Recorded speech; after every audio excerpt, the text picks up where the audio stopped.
Hello and a warm welcome back to the Vintage Automobilia YouTube channel. Today we're going to be doing our first little short video for you. We're going to try and bring regular updates on different things going on. We'll try and do some weekly videos if we can, or a bit more regular, we'll see. But I'm just going to show you an oil cabinet that we're working on. It's a new piece that we've got in a couple of weeks ago, and I just want to show you a few details. I'll go and get it.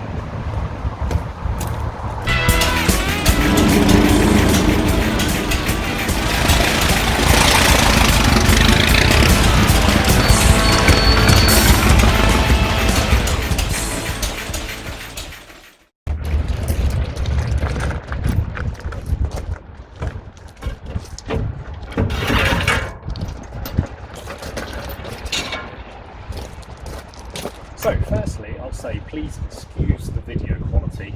We are waiting on our new kit for doing this, so we're still filming on a mobile phone at the moment. But here we have, you might have seen it on the website, a very early Shell oil cabinet. I say early, there's a few features that I'm going to show you that point to it being quite an early piece. It's probably getting on for 100 years old. It's 1920s to early 30s era. So firstly you'll note it's the curved top style on the back here, and it's got the sliding door like most have. It has this embossed panel on the front of the sliding door, which is a feature of some of the early Shell and Castrol pumps. We've got the brass hasp there, the big brass handle, which you can see there, and it's also got a registered number and serial number tag just below it there. To the right of that you can see there's a little catch which stops the door dropping down when it's up. So inside we have the main pump unit. We have a covered cover for the tank there, which slides out of the way with a little filter inside. To the right of that we have the dipstick. Lovely piece of cast alloy there with this steel stick on. You can see it's 50 gallons approximately on there. So your service engineer would come along, he'd pull that out, check how much you've used or how much you need, and then they'd take this filter out and be able to pour the oil straight in there to fill up the tank for you. So this is a forecourt cabinet. This is a garage item, would have been for selling oil from.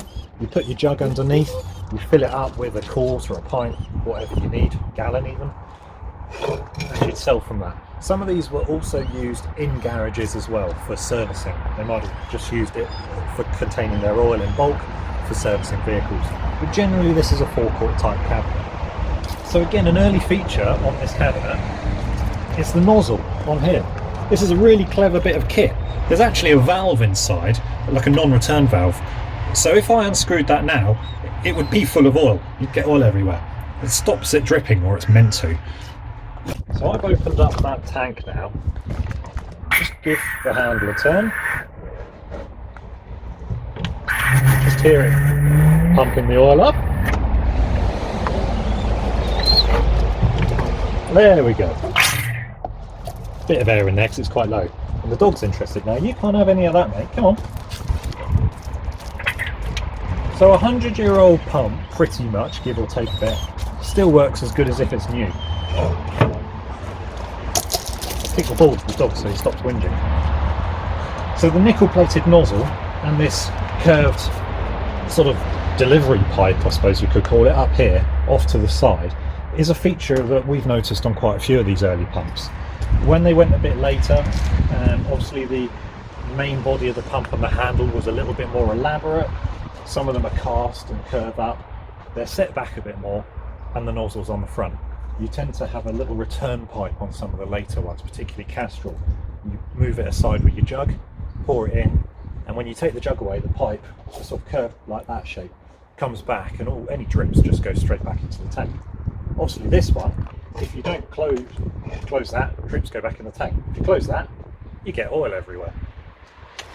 Nice turned wooden handle on here. This one would have also had, or could have had, some of these had, they've got markers. You can just see the markers here if we zoom in again.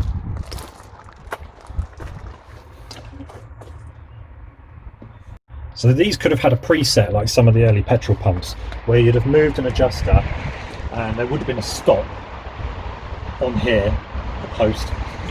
When this comes up, it would have hit that there, and then you'd go back down again.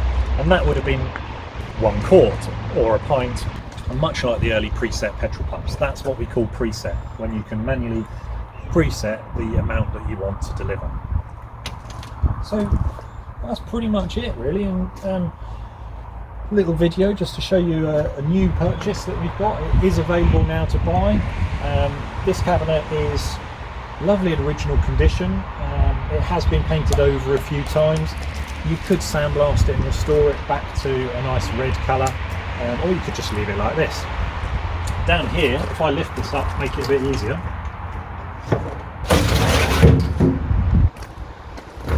So there it is in its entirety. On here you can just see the first red coat of paint. See lubricating written there. It's had oil underneath, so lubricating oil. The first colours would have been motor and oil. You can see it's been serviced on a forecourt a few times. There's a few layers of decals there. After the red, it's then been green. Now this dark green colour is the Robot Man colours, and you can't really see it anymore. It's kind of worn off, but as before we were cleaning it up, because it was quite oily, you could just see the remains of his arm. Now we have got a black and white photo that shows one of these cabinets in the green with the yellow writing format with the Robot Man down this side. Really great looking. But the first red colour would have just been a big motor and oil written on the front. As you can see, there's a lubricating oil has been written there again. There's the remains of the stickers at the top showing the grade of oil that might have been put into it. So these would have had different pricing or marks on there, which you can just see 1 and 4 by the looks there, 2 and something, depending on how much you purchased. You might think a simple little oil cabinet, there's loads of them around. Well, yes, there are. They don't fetch quite as much money as petrol pumps do quite often. There are a lot more budget picks that you can put into your garage and enjoy. As you've seen, you could still use this one as well. Just thought we would show you around some details. We have got a Castrol one, which is later. We can get that and we'll compare some of the features to show you maybe a late one. I think it's 1950s, that Castrol one we've got, to a 1920s shell. So this is the Castrol cabinet that we have, 1950s, 60s era. That is the later 60s style logo there. Straight away you can see the differences. The whole shape of the body of the pump. So the plunger is in there, and we have this return valve which pulls out of the way. Totally different style of delivery tube and nozzle. And the handle's quite different on there. It's not a lot wider than the Shell one, but it has 2 pumps, so you've got 2 grades of oil, 2 tanks. You can see the seam in the middle. Little feet on there, and the same style of curved top.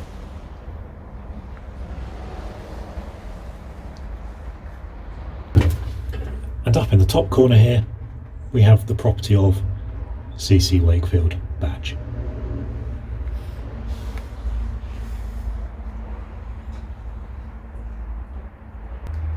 So with the door up here, like I just said, the Castrol logo seen there is the slightly later block writing, but you've seen the CC Wakefield badge inside. That name changed to Castrol Limited in 1960, but the logo changed in 1958, so we have got a couple of years of crossover. You will see some tins out there with this logo, but the CC Wakefield address still on them. They're 2 years only. So this is a late 50s cabinet, I would say. And you've got the grade marks there, they're just decals. Quite unusual being Grand Prix grade. And in another corner of the workshop here is the early Pratt's cabinet. Now this is a very simple tank. Orange, you can see the original decals there. Pratt's motor oils. Drain. This is made by Gilbert and Barker. They made petrol pumps. You can see the tag there.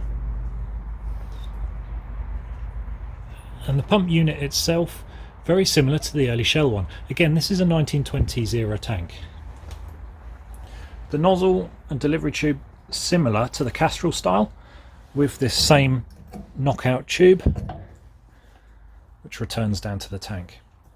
So you can see the skeleton sort of shape of the pump here, very like the Shell one.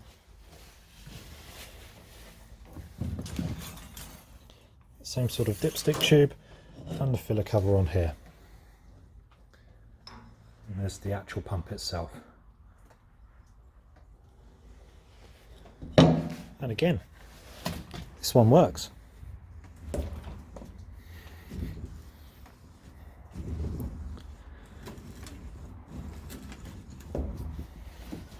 If you have any questions or you ever want to know any details, we'll do our best to try and help. It's all things we've picked up along the way and we're trying to share that with you now. Hope you enjoyed. Thanks, goodbye.